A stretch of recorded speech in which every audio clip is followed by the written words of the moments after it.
press the bell icon on the YouTube app and never miss another update. ಪ್ರೀತಿಯ ವಿದ್ಯಾರ್ಥಿಗಳೇ, ನಾವು ಕಳೆದ ತರಗತಿಗಳಲ್ಲಿ ಈ ಇತಿಹಾಸ ವಿಭಾಗಕ್ಕೆ ಸಂಬಂಧಪಟ್ಟಂಗೆ ಇಲ್ಲಿ ಗಾಂಧಿ ಯುಗ ಮತ್ತು ರಾಷ್ಟ್ರೀಯ ಹೋರಾಟ ಎಂಬ ಅಧ್ಯಯನದ ಬಗ್ಗೆ ಸಾಕಷ್ಟು ವಿಚಾರಗಳನ್ನು ತಿಳ್ಕೊಂಡಿದ್ವಿ. ಆ ಗಾಂಧಿ ಯುಗ ನೋಡೋದಾದರೆ 1920ರಿಂದ ಪ್ರಾರಂಭವಾಗಿ 1947 ಅಂದರೆ ಭಾರತ ಏನು ಸ್ವಾತಂತ್ರ್ಯವನ್ನು ಪಡೆಯುತ್ತೆ ಅಲ್ಲಿವರೆಗೆ ನಾವು ಅಧ್ಯಯನವನ್ನು ಒಂದು ಅಧ್ಯಯನದಲ್ಲಿ ತಿಳ್ಕೊಂಡಿದ್ವಿ. ಅದೇ ರೀತಿಯಾಗಿ ಇನ್ನು ಮುಂದುವರೆದು 1947 ಆಗಸ್ಟ್ 14ರ ಮಧ್ಯರಾತ್ರಿ ಭಾರತಕ್ಕೆ ಸ್ವಾತಂತ್ರ್ಯ ಲಭಿಸುತ್ತೆ. ಈ ಸ್ವಾತಂತ್ರ್ಯವನ್ನು ಪಡೆದಂಥ ಭಾರತೀಯರು ಇಲ್ಲಿ ಸಾಕಷ್ಟು ಪ್ರಮಾಣದಲ್ಲಿರ್ತಕ್ಕಂಥ ಸಾವು ನೋವುಗಳ ಜೊತೆಗೆ ಸಾಕಷ್ಟು ಜನರ ಒಂದು ಬಲಿದಾನವನ್ನು ನೋಡಿರ್ತಕ್ಕಂಥದ್ದು, ಸಾಕಷ್ಟು ಪ್ರಮಾಣದಲ್ಲಿ ಪ್ರಾಣಹಾನಿಗಳು ಆಗಿರ್ತಕ್ಕಂಥದ್ದು, ಇದೆಲ್ಲ ಪಡ್ಕೊಂಡಿರ್ತಕ್ಕಂಥ ಭಾರತೀಯರು ಸ್ವಾತಂತ್ರ್ಯ ನಂತರ ಅನೇಕ ರೀತಿಯಾಗಿರ್ತಕ್ಕಂಥ ಪರಿಣಾಮಗಳನ್ನು ಸಹ ಇಲ್ಲಿ ಎದುರಿಸಬೇಕಾಗುತ್ತೆ. ಈ ಸ್ವಾತಂತ್ರ್ಯವನ್ನು ಭಾರತೀಯರಿಗೆ ಸಿಕ್ತು. ಆ ಸ್ವಾತಂತ್ರ್ಯ ಬಂದ ನಂತರ ಭಾರತ ಏನು ಮಾಡುತ್ತೆ, ಅನೇಕ ರೀತಿಯಾಗಿರ್ತಕ್ಕಂಥ ಸಮಸ್ಯೆಗಳನ್ನು ಇಲ್ಲಿ ಎದುರಿಸ್ತಾ ಬಂತು ಅಥವಾ ಸಾಕಷ್ಟು ಪ್ರಮಾಣದ ಪರಿಣಾಮಗಳನ್ನು ನಾವು ಅನುಭವಿಸ್ಬೇಕಾಗುತ್ತೆ. ಇನ್ನು ಬ್ರಿಟಿಷರ ಕಾಲಾವಧಿಯಲ್ಲಿರ್ತಕ್ಕಂಥ ಕೆಲವಷ್ಟು ಸಮಸ್ಯೆಗಳು ಏನಾಗಿರ್ತಕ್ಕಂಥದ್ದು ಹಂಗೆ ಮುಂದುವರೆದಿರ್ತಕ್ಕಂಥದ್ದಾಗಿರ್ಬೋದು. ಇನ್ನು ಭಾರತ ಸ್ವಾತಂತ್ರ್ಯ ಬಂದ ನಂತರ ಅನೇಕ ಸಮಸ್ಯೆಗಳು ಏನು ಮಾಡಿದವು, ಹೊಸದಾಗಿ ಹುಟ್ಕೊಂಡು ಇದರಿಂದ ನಮ್ಮ ದೇಶದ ಆಡಳಿತ ವ್ಯವಸ್ಥೆಯ ಮೇಲೆ ಸಾಕಷ್ಟು ರೀತಿಯಾಗಿರ್ತಕ್ಕಂಥ ಪರಿಣಾಮಗಳನ್ನು ಏನು ಮಾಡ್ತು, ಬೀರ್ತು. ಹಂಗಾರೆ ಇಲ್ಲಿ ಯಾವ್ಯಾವ ರೀತಿಯಾಗಿರ್ತಕ್ಕಂಥ ಪರಿಣಾಮಗಳನ್ನು ಬೀರ್ತು ಅನ್ನೋದನ್ನು ನಾವಿಲ್ಲಿ ಮೊದಲೇದಾಗಿ ತಿಳ್ಕೊಳ್ತಾ ಹೋಗೋಣ. ಇಲ್ಲಿ ಸ್ವಾತಂತ್ರ್ಯ ನಂತರ ಭಾರತದಲ್ಲಿ ಉಂಟಾಗಿರ್ತಕ್ಕಂಥ ಪರಿಣಾಮಗಳು ಅಂತ ನಾವು ಹೆಡ್ಲೈನನ್ನು ತಗೊಳ್ಳೋಣ. ಪರಿಣಾಮಗಳು.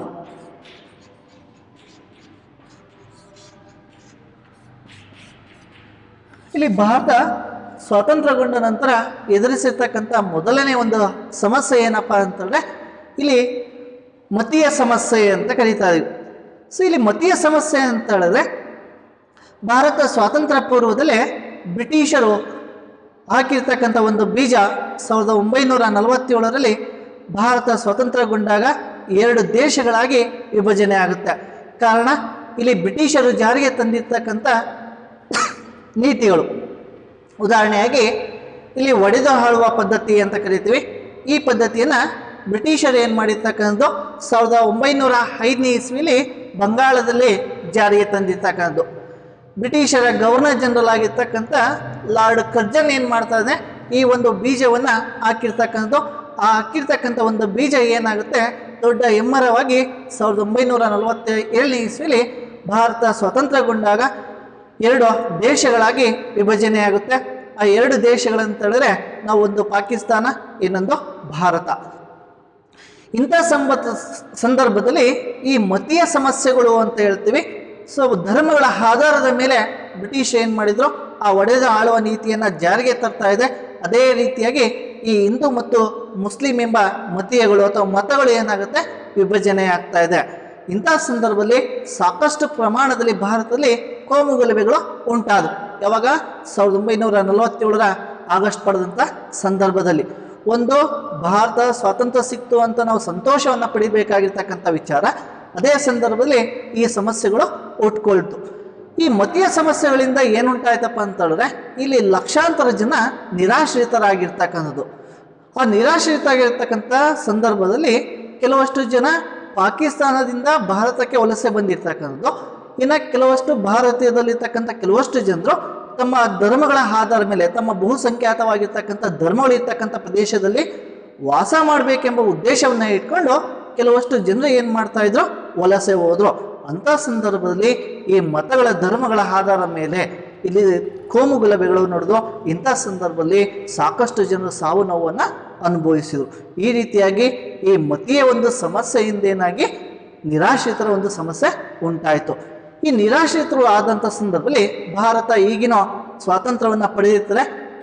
ಈ ನಿರಾಶ್ರಿತರ ಸಮಸ್ಯೆ ಅವರ ಭವಿಷ್ಯತ್ತಿನಗೋಸ್ಕರ ಇಲ್ಲಿ ಊಟದ ಒಂದು ಸಮಸ್ಯೆ ಆಗಿರ್ಬೋದು, ಅವರಿಗೆ ಒಂದು ಆಶ್ರಯದ ವ್ಯವಸ್ಥೆ, ಅವರಿಗೆ ಬೇಕಾಗಿರ್ತಕ್ಕಂಥ ಮೂಲಭೂತ ಸೌಲಭ್ಯಗಳನ್ನು ಕಲ್ಪಿಸಿಕೊಡ್ಬೇಕಾಗಿರ್ತಕ್ಕಂಥ ಒಂದು ಸಮಸ್ಯೆಯನ್ನು ಭಾರತ ಸ್ವತಂತ್ರ ಭಾರತದಲ್ಲಿ ಎದುರಿಸ್ತಾ ಇದೆ. ಈ ಒಂದು ಸಮಸ್ಯೆನ ಮೊದಲೇದಾಗಿರ್ತಕ್ಕಂಥ ಒಂದು ಸಮಸ್ಯೆಯಾಗಿ ನಾವು ನೋಡ್ತಾ ಇದ್ವಿ. ಮೊದಲೇದಾಗಿರ್ತಕ್ಕಂಥ ಒಂದು ಸಮಸ್ಯೆ ಏನಪ್ಪ ಅಂತ ಹೇಳಿದ್ರೆ ಇಲ್ಲಿ ಮತೀಯ ಸಮಸ್ಯೆ ಅಂತ ನಾವು ಕರೀತಾ ಇದ್ವಿ. ಇನ್ನು ಎರಡನೇದಾಗಿರ್ತಕ್ಕಂಥ ಸಮಸ್ಯೆ ಏನಪ್ಪ ಅಂತ ಹೇಳಿದ್ರೆ ದೇಶೀಯ ಸಂಸ್ಥಾನಗಳ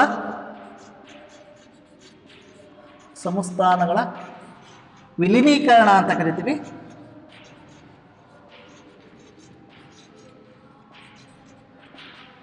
ನೋಡಿ, ಭಾರತ ಸ್ವಾತಂತ್ರ್ಯ ಏನ ಸಿಗುತ್ತೆ, ಆ ಸ್ವಾತಂತ್ರ್ಯ ಸಿಗತಕ್ಕಂಥ ಸಂದರ್ಭದಲ್ಲಿ ಹಾಗೂ ಸಹ ಭಾರತದಲ್ಲಿ ಏನಾಗುತ್ತೆ, ಅನೇಕ ಸಂಸ್ಥಾನಗಳು ಭಾರತವನ್ನು ಆಳ್ವಿಕೆ ಮಾಡ್ತಾ ಇದ್ವು. ಇಲ್ಲಿ ಪ್ರಮುಖವಾಗಿ 562 ಸಂಸ್ಥಾನಗಳು ಏನು ಮಾಡ್ತವೆ, ಭಾರತ ಸ್ವಾತಂತ್ರ್ಯಗೊಂಡಂಥ ಸಂದರ್ಭದಲ್ಲಿ ಈ 562 ಸಂಸ್ಥಾನಗಳು ಏನು ಮಾಡ್ತಾ ಇದ್ವು, ಭಾರತವನ್ನು ಆಳ್ವಿಕೆ ನಡೆಸ್ತಾ ಇದ್ವು. ಈ ಸಂದರ್ಭದಲ್ಲಿ ಭಾರತದ ವಿಲೀನೀಕರಣಕ್ಕೆ ಭಾರತ ಸರ್ಕಾರ ಏನು ಮಾಡುತ್ತೆ, ಒಂದು ವಿಲೀನೀಕರಣ ಕಾಯ್ದೆ 1947ರ ವಿಲೀನೀಕರಣ ಕಾಯ್ದೆಯನ್ನು ಜಾರಿಗೆ ತರ್ತಾ ಇದೆ. ಈ ಕಾಯ್ದೆ ಪ್ರಕಾರವಾಗಿ 3 ವಿಚಾರಗಳನ್ನು ಜಾರಿಗೆ ತರ್ತಾ ಇದ್ದಾರೆ. ಇಲ್ಲಿ ಮೊದಲನೇದಾಗಿರ್ತಕ್ಕಂಥದ್ದು ಒಂದು ಭಾರತದ ಒಕ್ಕೂಟವನ್ನು ಸೇರ್ಪಡೆಯಾಗಬೇಕಾಗಿರ್ತಕ್ಕಂಥದ್ದು. ಇನ್ನು ಎರಡನೇದಾಗಿರ್ತಕ್ಕಂಥ ಅಂಶ ಏನಪ್ಪ ಅಂತಂದರೆ ಒಂದು ಪಾಕಿಸ್ತಾನಕ್ಕೆ ಸೇರ್ಪಡೆ ಆಗ್ಬೋದು.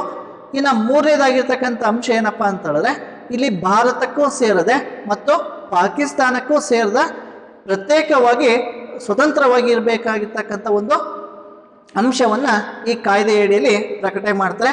ಅಂತಹ ಸಂದರ್ಭದಲ್ಲಿ ಅನೇಕ ಸಂಸ್ಥಾನಗಳು ಏನು ಮಾಡ್ತವೆ, ಭಾರತದ ವಿಲೀನೀಕರಣಕ್ಕೆ ಸಹಿಯನ್ನು ಹಾಕ್ತಾ ಇದ್ದಾವೆ. ಆದರೆ ಭಾರತದಲ್ಲಿರ್ತಕ್ಕಂಥ ಪ್ರಮುಖವಾದ 3 ಸಂಸ್ಥಾನಗಳು, ಆ 3 ಸಂಸ್ಥಾನಗಳು ಏನು ಮಾಡ್ತವೆ, ಭಾರತದ ವಿಲೀನೀಕರಣಕ್ಕೆ ಸಹಿಯನ್ನು ಹಾಕಲ್ಲ. ಈ ವಿಲೀನೀಕರಣ ಮಾಡ್ತಕ್ಕಂಥ ಸಂದರ್ಭದಲ್ಲಿ ನೆಹರು ಅವರು ಸ್ವತಂತ್ರ ಭಾರತದ ಮೊದಲ ಪ್ರಧಾನಮಂತ್ರಿಯಾಗಿರ್ತಾರೆ.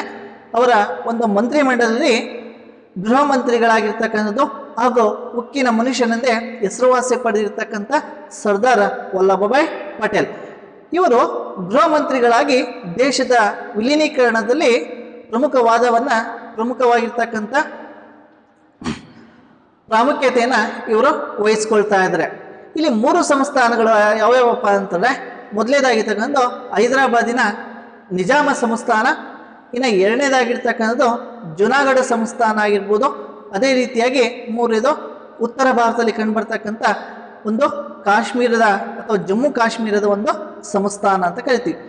ಈ 3 ಸಂಸ್ಥಾನಗಳು ಭಾರತದ ವಿಲೀನೀಕರಣಕ್ಕೂ ಸಹಿ ಹಾಕಿರಲ್ಲ, ಪಾಕಿಸ್ತಾನಕ್ಕೂ ಸೇರ್ಪಡೆ ಆಗೋದಕ್ಕೆ ಸಹಿಯನ್ನು ಮಾಡಿರಲ್ಲ. ಆದರೆ ಇವರು 3 ಪ್ರತ್ಯೇಕವಾಗಿ ಉಳಿದಿರ್ತಾರೆ. ಇಂಥ ಸಂದರ್ಭದಲ್ಲಿ ಈ 3 ಸಂಸ್ಥಾನಗಳನ್ನು ವಿಲೀನೀಕರಣ ಮಾಡ್ತಕ್ಕಂಥ ಜವಾಬ್ದಾರಿ ಯಾರಿಗೆ ಬಂತಪ್ಪ ಅಂತ ಹೇಳಿದ್ರೆ ಸ್ವತಂತ್ರ ಭಾರತದ ಮೊದಲ ಗೃಹ ಮಂತ್ರಿಗಳಾಗಿರ್ತಕ್ಕಂಥ ಸರ್ದಾರ್ ವಲ್ಲಭಭಾಯ್ ಪಟೇಲ್ ಅವರಿಗೆ ಸಲ್ಲುತ್ತೆ. ಅವರು ಆಯ್ಕೆ ಆಗ್ತಾ ಇದ್ದಾರೆ. ಸೊ ಅವರು ಏನು ಮಾಡ್ತಾರೆ, ಇಡೀ 3 ಸಂಸ್ಥಾನಗಳನ್ನು ಭಾರತದ ದೇಶದ ವಿಲೀನೀಕರಣಕ್ಕೆ ಸಹಿ ಮಾಡುವಲ್ಲಿ ಪ್ರಮುಖವಾದ ಪಾತ್ರವನ್ನು ವಹಿಸ್ತಾ ಇದ್ದಾರೆ. ಹಾಗಾಗಿ ಇವರ ಒಂದು ಸಾಧನೆಯನ್ನು ನೋಡಿರ್ತಕ್ಕಂಥ ಭಾರತೀಯರು ಇವರಿಗೆ ಭಾರತದ ಉಕ್ಕಿನ ಮನುಷ್ಯನೆಂದು ಕರೆಯುತ್ತಾ ಇದ್ದಾರೆ. ಈ ರೀತಿಯಾಗಿ ಭಾರತದ ದೇಶದ ವಿಲೀನೀಕರಣದಲ್ಲಿ ಪ್ರಮುಖವಾದ ಪಾತ್ರವನ್ನು ಯಾರು ವಹಿಸಿದ್ರಪ್ಪ ಅಂತಂದರೆ ಸರ್ದಾರ್ ವಲ್ಲಭಭಾಯ್ ಪಟೇಲ್ ಅಂತ ಕರೀತೀವಿ. ಹಾಗಾಗಿ ಇವರು ಸಹ ಒಂದು ಸಾಧನೆಯಿಂದ ಏನಾಗುತ್ತೆ, ಈ ದೇಶೀಯ ಸಂಸ್ಥಾನಗಳ ವಿಲೀನೀಕರಣ ಸಾಧ್ಯವಾಯಿತು ಅಂತ ಕರೀತಾ ಇದ್ವಿ. ಇನ್ನು ಮೂರನೇದಾಗಿರ್ತಕ್ಕಂಥ ಆರ್ಥಿಕ ವ್ಯವಸ್ಥೆ ಅಂತ ಕರಿತೀವಿ. ಆರ್ಥಿಕ ವ್ಯವಸ್ಥೆ ನೋಡಿ, ಸ್ವತಂತ್ರ ಪೂರ್ವದಲ್ಲಿ ಭಾರತದ ಆರ್ಥಿಕ ವ್ಯವಸ್ಥೆಯನ್ನು ನೋಡ್ತಾ ಬಂದಾಗ ನಾವು ಆರ್ಥಿಕ ವ್ಯವಸ್ಥೆಯಲ್ಲಿ 3 ರಾಷ್ಟ್ರಗಳನ್ನ ಗುರುತಿಸ್ತಾ ಹೋಗ್ತೀವಿ. ಅಲ್ಲಿರ್ತಕ್ಕಂಥ ರಾಷ್ಟ್ರೀಯ ವರಮಾನ ಮತ್ತು ತಲವರಮಾನದ ಆಧಾರದ ಮೇಲೆ ಪ್ರಪಂಚದಲ್ಲಿರ್ತಕ್ಕಂಥ ಒಟ್ಟು ರಾಷ್ಟ್ರಗಳನ್ನು 3 ವಿಂಗಡಣೆ ಮಾಡ್ತೀವಿ.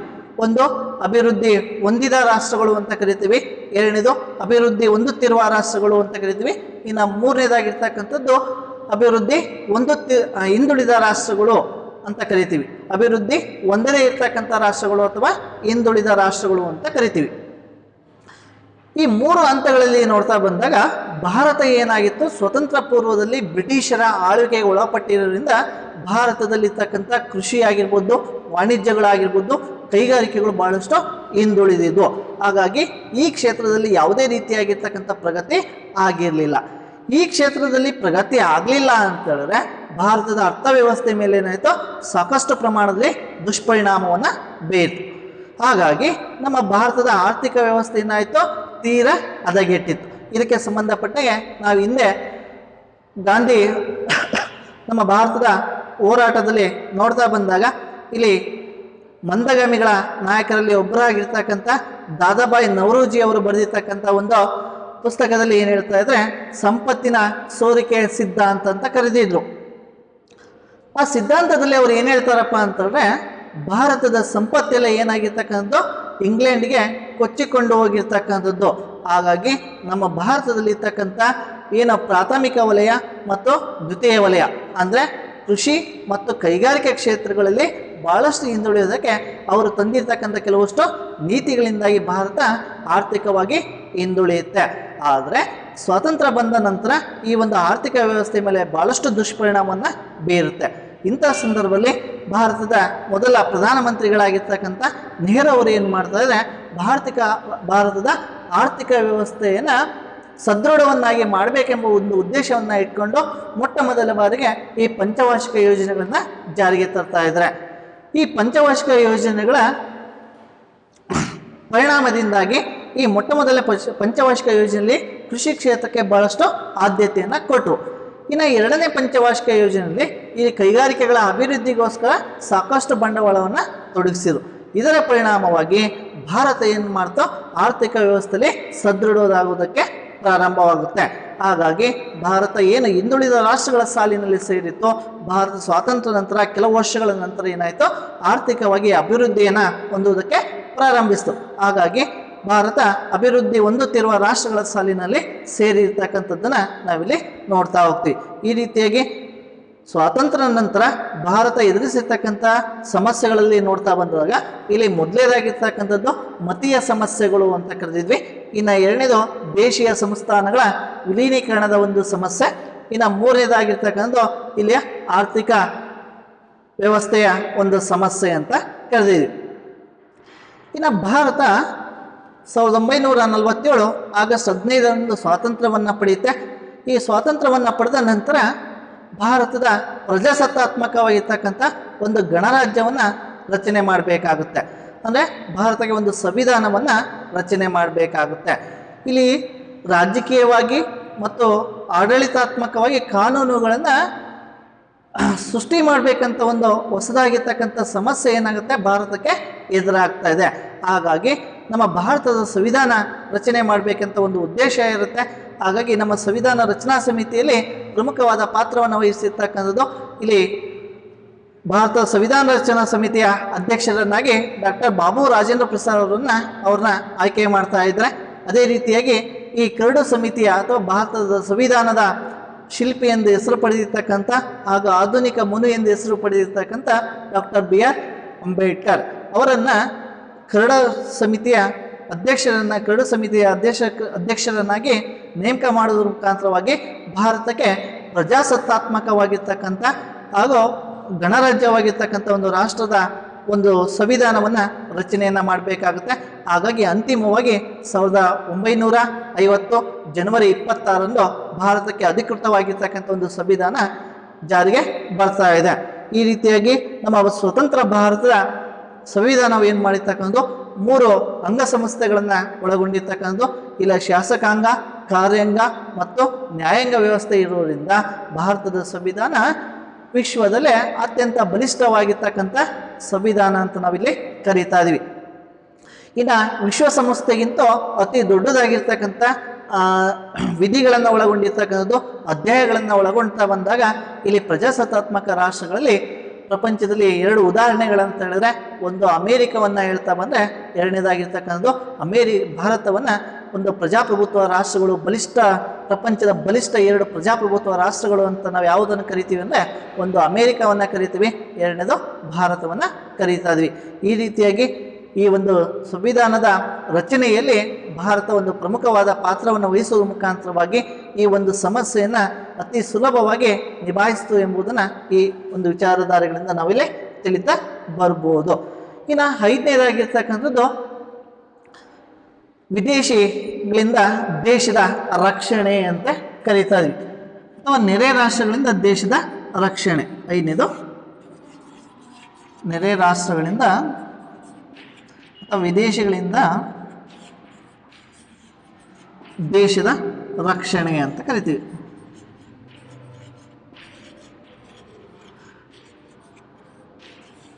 ನೋಡಿ, ನಮ್ಮ ಭಾರತವನ್ನು ಸ್ವತಂತ್ರ ಪೂರ್ವದಲ್ಲಿ ಅನೇಕ ದೇಶಗಳು ಆಳ್ವಿಕೆ ಮಾಡಿರ್ತಕ್ಕಂಥದ್ದು. ಇಲ್ಲಿ ಪ್ರಮುಖವಾಗಿ ಯುರೋಪಿನ ರಾಷ್ಟ್ರಗಳಾಗಿರ್ತಕ್ಕಂಥ ಇಲ್ಲಿ ಪೋರ್ಚುಗೀಸರಾಗಿರ್ಬೋದು, ಡಚ್ಚರಾಗಿರ್ಬೋದು, ಇಂಗ್ಲೀಷರಾಗಿರ್ತಕ್ಕಂಥದ್ದು ಮತ್ತು ಫ್ರೆಂಚರು ಆಳ್ವಿಕೆ ಮಾಡಿದರು. ಅದೇ ರೀತಿಯಾಗಿ ನಮ್ಮ ದೇಶದ ನೆರೆಹೊರೆಯ ರಾಷ್ಟ್ರಗಳಿಂದ ನಮ್ಮ ದೇಶವನ್ನು ರಕ್ಷಣೆ ಮಾಡ್ಕೊಳ್ಬೇಕಂತ ಜವಾಬ್ದಾರಿ ಸಹ ಏನಾಗುತ್ತೆ ಭಾರತಕ್ಕೆ ಇತ್ತು. ಈ ಒಂದು ಸಮಸ್ಯೆನ ಎದುರಿಸಬೇಕಾಗುತ್ತೆ. ಏಕಪ್ಪ ಅಂತಂದರೆ ಇಲ್ಲಿ ಗಡಿ ಸಮಸ್ಯೆಗಳು ಆಗಿರ್ತಕ್ಕಂಥದ್ದಾಗಿರ್ಬೋದು ಅಥವಾ ನಿರಾಶ್ರಿತರ ಒಂದು ಸಮಸ್ಯೆಗಳು ಭಾರತಕ್ಕೆ ವಲಸೆ ಬಂದಿರತಕ್ಕಂಥ ವಿಚಾರಗಳಾಗಿರ್ಬೋದು. ಅದೇ ರೀತಿಯಾಗಿ ಈ ನಮ್ಮ ದೇಶ ಆಗ ತಾನೇ ಸ್ವಾತಂತ್ರ್ಯವನ್ನಾಗೊಂಡಿರುತ್ತೆ. ಇನ್ನು ವಿದೇಶಿಯ ಆಕ್ರಮಣಗಳು ಸಹ ಆಗ್ತಕ್ಕಂಥ ಸಂಭವಗಳು ಇರುತ್ತೆ. ಇಂಥ ಸಂದರ್ಭದಲ್ಲಿ ದೇಶದ ರಕ್ಷಣೆ ಒಂದು ಜವಾಬ್ದಾರಿ ಏನಾಗುತ್ತೆ ಭಾರತ ಸರ್ಕಾರಕ್ಕೆ ಬೀಳುತ್ತೆ. ಹಾಗಾಗಿ ಒಂದು ಉತ್ತಮವಾಗಿರ್ತಕ್ಕಂಥ ರಕ್ಷಣಾ ವ್ಯವಸ್ಥೆಯನ್ನು ಭಾರತ ಏನು ಮಾಡುತ್ತೆ ಸರಿಪಡಿಸ್ಕೊಳ್ಳುತ್ತೆ, ಅಂದರೆ ಪ್ರಾರಂಭ ಮಾಡುತ್ತೆ. ಈ ನಿಟ್ಟಿನಲ್ಲಿ ಪ್ರಸ್ತುತವಾಗಿ ನೋಡ್ತಾ ಬಂದಾಗ ನಮ್ಮ ರಕ್ಷಣಾ ವ್ಯವಸ್ಥೆ ಪ್ರಪಂಚದಲ್ಲಿ ಮಾದರಿಯಾಗಿರ್ತಕ್ಕಂಥ ರಕ್ಷಣಾ ವ್ಯವಸ್ಥೆಯನ್ನು ನಾವು ನೋಡ್ತಾ ಇದ್ವಿ. ಒಂದು ಭೂದಳ ಆಗಿರ್ಬೋದು, ನೌಕಾದಳ ಆಗಿರ್ಬೋದು, ಇನ್ನು ನೌಕಾದಳ ಅಂತ ಹೇಳ್ತಾ ಇದ್ವಿ, ವಾಯುಪಡೆ, ನೌಕಾದಳ ಮತ್ತು ಭೂದಳ ಅಂತ ಏನು ಕರೀತಾ ಇದ್ವಿ. ಈ ಪಡೆಯಲ್ಲಿ ಸಹ ಭಾರತ ವಿದೇಶಾಂಗ ರಕ್ಷಣೆಯಲ್ಲಿ ಭಾರತದ ರಕ್ಷಣಾ ವ್ಯವಸ್ಥೆಯಲ್ಲಿ ಪ್ರಮುಖವಾದ ಪಾತ್ರವನ್ನು ಪ್ರಪಂಚದಲ್ಲಿ ವಹಿಸ್ತಾ ಇದೆ ಎಂಬುದನ್ನು ಇತ್ತೀಚಿನ ದಿನಗಳಲ್ಲಿ ಭಾರತ ಹೊಂದಿರತಕ್ಕಂಥ ಏನು ಸಶಸ್ತ್ರಗಳಾಗಿರ್ತಕ್ಕಂಥದ್ದು ರಕ್ಷಣಾ ವ್ಯವಸ್ಥೆಯಲ್ಲಿ ಭಾಳಷ್ಟು ಮುಂದಿದೆ ಎಂಬುದನ್ನು ನಾವಿಲ್ಲಿ ನೋಡ್ತಾ ಇದ್ವಿ. ಇನ್ನು ಇತ್ತೀಚೆಗೆ ರಕ್ಷಣಾ ವ್ಯವಸ್ಥೆಯಲ್ಲಿ ಬಂದಾಗ ನಮ್ಮ ಭಾರತ ಏನು ಮಾಡುತ್ತೆ, ಈ ಫ್ರಾನ್ಸ್ ರಾಷ್ಟ್ರಗಳಿಂದ ರಫೇಲ್ ಯುದ್ಧ ವಿಮಾನಗಳನ್ನು ತರಿಸಿಕೊಳ್ಳುವುದರ ಮುಖಾಂತರವಾಗಿ ಭಾರತ ರಕ್ಷಣಾ ವ್ಯವಸ್ಥೆಯಲ್ಲಿ ಸಹ ಒಂದು ಬಲಿಷ್ಠವಾದ ರಾಷ್ಟ್ರವಾಗಿದೆ ಎಂಬುದನ್ನು ಈ ಉದಾಹರಣೆ ಮುಖಾಂತರವಾಗಿ ನಾವು ತಿಳಿತಾ ಬರ್ಬೋದಾಗಿರ್ತಕ್ಕಂಥದ್ದು. ಇಷ್ಟು ಐದನೇದಾಗಿರ್ತಕ್ಕಂಥ ಒಂದು ಸಮಸ್ಯೆ ಪರಿಣಾಮ ಏನಪ್ಪ ಅಂತಂದರೆ ಈ ನೆರೆಯ ರಾಷ್ಟ್ರಗಳಿಂದ ಒಂದು ದೇಶದ ರಕ್ಷಣೆಯನ್ನು ಒದಗಿಸ್ಕೋಬೇಕಾಗುತ್ತೆ. ಇನ್ನು ಆರನೇದಾಗಿರ್ತಕ್ಕಂಥ ಒಂದು ಸಮಸ್ಯೆ ಏನಪ್ಪ ಅಂತಂದರೆ ಭಾರತ ಒಂದು ಬೃಹತ್ ರಾಷ್ಟ್ರವಾಗಿದ್ದು ಇದು ಅನೇಕ ಜಾತಿಗಳು, ಲಿಂಗ ಮತ್ತು ಅಸಮಾನತೆಗಳಿಂದ ಕೂಡಿರ್ತಕ್ಕಂಥ ಒಂದು ರಾಷ್ಟ್ರವಾಗಿದ್ದು ಈ ರಾಷ್ಟ್ರದಲ್ಲಿ ಎಲ್ಲರನ್ನ ನಾವು ಸಮನಾಗಿ ಕಾಣಬೇಕಾಗಿರ್ತಕ್ಕಂಥ ಅಥವಾ ಅಸಮಾನತೆ ವಿರುದ್ಧ ಹೋಗಲಾಡಿಸ್ಬೇಕಾಗುತ್ತೆ. ಇಲ್ಲಿ ಭಾರತದಲ್ಲಿ ಪ್ರಮುಖವಾಗಿ ಒಂದು ಜಾತಿಯ ವ್ಯವಸ್ಥೆ ಅಂತ ಹೇಳ್ತೀವಿ. ಈ ಜಾತಿ ವ್ಯವಸ್ಥೆಯನ್ನು ನೋಡ್ತಾ ಬಂದಾಗ ಇಲ್ಲಿ ಒಂದೇ ಜಾತಿಗೆ ಸೀಮಿತವಾಗಿರ್ತಕ್ಕಂಥ ಒಂದು ದೇಶ ಅಲ್ಲ, ಒಂದೇ ಧರ್ಮದಿಂದ ಕೂಡಿರ್ತಕ್ಕಂಥ ದೇಶವಲ್ಲ, ಇದು ಅನೇಕ ಧರ್ಮಗಳ ನೆಲವೀಡಾಗಿರ್ತಕ್ಕಂಥದ್ದು. ಹಾಗಾಗಿ ಸ್ವತಂತ್ರ ಭಾರತದಲ್ಲಿ ಎಲ್ಲ ಧರ್ಮಗಳಿಗೆ, ಎಲ್ಲ ಜಾತಿಗಳಿಗೆ ಸರ್ವ ಸಮಾನತೆಯನ್ನು ಕೊಟ್ಟಿರ್ತಕ್ಕಂಥ ಏಕೈಕ ರಾಷ್ಟ್ರ ಅಂತ ಹೇಳಿದ್ರೆ ಅದು ನಮ್ಮ ಭಾರತವನ್ನು ನಾವು ಹೇಳಬೇಕಾಗುತ್ತೆ. ಈ ಭಾರತ ಜಾತ್ಯತೀತ ರಾಷ್ಟ್ರವಾಗಿದ್ದು ಎಲ್ಲ ಧರ್ಮಗಳಿಗೆ ರಕ್ಷಣೆಯನ್ನು ಕೊಟ್ಟಿರ್ತಕ್ಕಂಥದ್ದು. ಅದೇ ರೀತಿಯಾಗಿ ಕಾನೂನಾತ್ಮಕವಾಗಿ ನಮ್ಮ ಸಂವಿಧಾನದಲ್ಲಿ ಸಹ ಅವರಿಗೆ ರಕ್ಷಣೆಯನ್ನು ಕೊಟ್ಟಿರ್ತಕ್ಕಂಥದ್ದು. ಈ ರೀತಿಯಾಗಿ ಭಾರತ ಒಂದು ಪ್ರಜಾಪ್ರಭುತ್ವವಾದ ಗಣರಾಜ್ಯವಾಗಿರ್ತಕ್ಕಂಥದ್ದು ಹಾಗೂ ಜಾತ್ಯತೀತ ಸಮಾಜವಾದ ರಾಷ್ಟ್ರವಾಗಿದೆ. ಈ ರೀತಿಯಾಗಿ ನಮ್ಮ ಭಾರತ ಇಲ್ಲಿ ಪ್ರಮುಖವಾಗಿ 6 ಸಮಸ್ಯೆಗಳನ್ನು ಎದುರಿಸಿರ್ತಕ್ಕಂಥದ್ದನ್ನು ನಾವಿಲ್ಲಿ ನೋಡ್ತಾ ಬಂದಿದ್ವಿ. ಇಷ್ಟು ನಮ್ಮ ಭಾರತ ಸ್ವಾತಂತ್ರ್ಯಗೊಂಡ ನಂತರ ಎದುರಿಸಿರ್ತಕ್ಕಂಥ ಪ್ರಮುಖವಾದ ಸಮಸ್ಯೆಗಳು ಅಥವಾ ಪರಿಣಾಮಗಳು ಅಂತ ಹೇಳಿದ್ವಿ. ಆ ಪರಿಣಾಮಗಳು ಯಾವ್ಯಾವ ಅಂತ ಒಂದು ಸತಿ ಹೇಳ್ತಾ ಹೋಗ್ತೀನಿ, ನೆನ್ಪಿಟ್ಕೊಳ್ಳಿ. ಇಲ್ಲಿ ಮೊದಲೇದಾಗಿರ್ತಕ್ಕಂಥ ಈ ಮತೀಯ ಸಮಸ್ಯೆ. ಈ ಮತೀಯ ಸಮಸ್ಯೆಯಿಂದ ಎದುರಾಗಿರ್ತಕ್ಕಂಥ ಪರಿಣಾಮ ಏನಪ್ಪ ಅಂದರೆ ನಿರಾಶ್ರಿತರ ಒಂದು ಸಮಸ್ಯೆಯನ್ನು ನಾವು ಎದುರಿಸಿದ್ವಿ ಒಂದು. ಇನ್ನು ಎರಡನೇದಾಗಿರ್ತಕ್ಕಂಥದ್ದು ನಮ್ಮ ದೇಶೀಯ ಸಂಸ್ಥಾನದ ವಿಲೀನೀಕರಣ ಮಾಡ್ತಕ್ಕಂಥ ಒಂದು ಸಮಸ್ಯೆ ಎದುರಾಯಿತು. ಆ ಒಂದು ಪರಿಣಾಮದಿಂದ ಏನೆಲ್ಲ ಆಯಿತು, ಅದನ್ನು ಯಾವ ರೀತಿಯಾಗಿ ವಿಲೀನೀಕರಣ ಮಾಡಿದ್ರಿ ಎಂಬುದು ನಮಗೆ ಗೊತ್ತಾಯಿತು. ಇನ್ನು ಮೂರನೇದಾಗಿರ್ತಕ್ಕಂಥದ್ದು ಈ ಭಾರತದ ಆರ್ಥಿಕ ವ್ಯವಸ್ಥೆ ಮೇಲೆ ಯಾವ ರೀತಿ ಪರಿಣಾಮ ಉಂಟಾಯಿತು, ಆ ಆರ್ಥಿಕ ವ್ಯವಸ್ಥೆಯ ದುಷ್ಪರಿಣಾಮವನ್ನು ಹೋಗಲಾಡಿಸ್ಕೋಸ್ಕರ ನಮ್ಮ ಭಾರತ ಸರ್ಕಾರ ಯಾವ ರೀತಿಯಾದ ಕಾರ್ಯಕ್ರಮಗಳನ್ನು ಹಾಕ್ಕೊಳ್ತು ಎಂಬುದನ್ನು ನಾವು ತಿಳ್ಕೊಂಡ್ವಿ. ಅದೇ ರೀತಿಯಾಗಿ ಇನ್ನು ನಾಲ್ಕನೇದಾಗಿರ್ತಕ್ಕಂಥದ್ದು ಏನಪ್ಪ ಅಂತಂದರೆ ಈ ಸಂವಿಧಾನವನ್ನು ರಚನೆ ಮಾಡಬೇಕಾಗುತ್ತೆ. ಅದರಲ್ಲಿ ಯಾವ ರೀತಿಯಾದ ಪಾತ್ರವನ್ನು ಭಾರತ ವಹಿಸ್ತೋ ಅಥವಾ ಸ್ವತಂತ್ರ ಭಾರತದ ಸರ್ಕಾರ ನಿಭಾಯಿಸ್ತೋ ಒಂದು ಸಮಸ್ಯೆ ಅಂತ ನಮಗೆ ಗೊತ್ತಾಯಿತು. ಇನ್ನು ಐದನೇದಾಗಿರ್ತಕ್ಕಂಥ ಸಮಸ್ಯೆ ಈ ನೆರೆ ರಾಷ್ಟ್ರಗಳಿಂದ ಭಾರತದ ಒಂದು ರಕ್ಷಣೆ ಅಂತ ಕರೆದಿದ್ವಿ. ಇನ್ನು ಕೊನೆಯದಾಗಿರ್ತಕ್ಕಂಥದ್ದು ಭಾರತ ಅಸಮಾನತೆ, ಲಿಂಗ ಅಸಮಾನತೆ ಆಗಿರ್ಬೋದು, ಅದೇ ರೀತಿಯಾಗಿ ಜಾತಿ ವ್ಯವಸ್ಥೆಗೆ ಸಂಬಂಧಪಟ್ಟಂಗೆ ಇಲ್ಲಿ ಸಾಕಷ್ಟು ಸುಧಾರಣೆಗಳನ್ನು ತರಬೇಕಾಗುತ್ತೆ. ಈ ನಿಟ್ಟಿನಲ್ಲಿ ಕಾನೂನಾತ್ಮಕವಾಗಿ ನಮ್ಮ ಸಂವಿಧಾನದಲ್ಲಿ ಅವುಗಳನ್ನು ಅಳವಡಿಸಿಕೊಳ್ಳುವುದರ ಮುಖಾಂತರವಾಗಿ ಈ ಜಾತಿ ಪದ್ಧತಿ ವ್ಯವಸ್ಥೆ ಆಗಿರ್ಬೋದು, ಈ ಮತೀಯ ಸಮಸ್ಯೆಗಳಿಗೆ ಪರಿಹಾರಗಳಾಗಿರ್ಬೋದು, ಅಥವಾ ಲಿಂಗ ಅಸಮಾನತೆಗೆ ಸಂಬಂಧಪಟ್ಟಂಗೆ ಕೆಲವಷ್ಟು ಪರ್ಯಾಯೋಪಾಯಗಳನ್ನು ಇತ್ತೀಚಿನ ದಿನಗಳಲ್ಲಿ ಸಂವಿಧಾನದ ಮುಖಾಂತರವಾಗಿ ನಮ್ಮ ಭಾರತ ಸರ್ಕಾರ ಕೊಟ್ಟಿರ್ತಕ್ಕಂಥದ್ದು, ಅದನ್ನ ಜನರು ಸಹ ಕಾನೂನಾತ್ಮಕವಾಗಿ ಪಡೆದುಕೊಂಡಿರ್ತಕ್ಕಂಥದ್ದು. ಇಷ್ಟು ಪ್ರಮುಖವಾಗಿರ್ತಕ್ಕಂಥ ಒಂದು ಸಮಸ್ಯೆಗಳನ್ನ ಅಥವಾ ಪರಿಣಾಮಗಳನ್ನು ಭಾರತ ಸರ್ಕಾರ ಸ್ವತಂತ್ರ ಭಾರತದಲ್ಲಿ ಎದುರಿಸ್ತು ಎಂಬುದು ನಮಗೆ ಗೊತ್ತಾಯಿತು. ಇನ್ನು ಇದಕ್ಕೆ ಸಂಬಂಧಪಟ್ಟಂಗೆ ಇಲ್ಲಿ ಮತ್ತೊಂದು ವಿವರಣಾತ್ಮಕವಾಗಿ ತಿಳಿಬೇಕಾಗಿರ್ತಕ್ಕಂಥ ಒಂದು ವಿಷಯ ಏನಪ್ಪ ಅಂತ ಹೇಳಿದ್ರೆ, ಇಲ್ಲಿ ಮತೀಯ ಗಲಭೆಗಳು ಅಂತ ಕರಿತೀವಿ. ನೆಕ್ಸ್ಟ್ ಹೆಡ್ಡಿಂಗು ಮತೀಯ ಗಲಭೆಗಳು.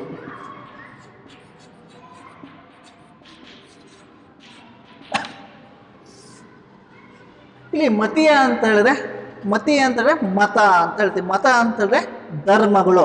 ಇಲ್ಲಿ ಧರ್ಮಗಳ ನಡುವೆ ನಡೀತಕ್ಕಂಥ ಏನು ವ್ಯವಸ್ಥೆಗಳಿದ್ದಾವೆ ಅಥವಾ ಹೋರಾಟಗಳು ನಡೀತಾ ಇದೆ ಧರ್ಮದ ನಡುವೆ, ಅವುಗಳನ್ನ ನಾವು ಎಂತ ಕರಿತೀವಿ?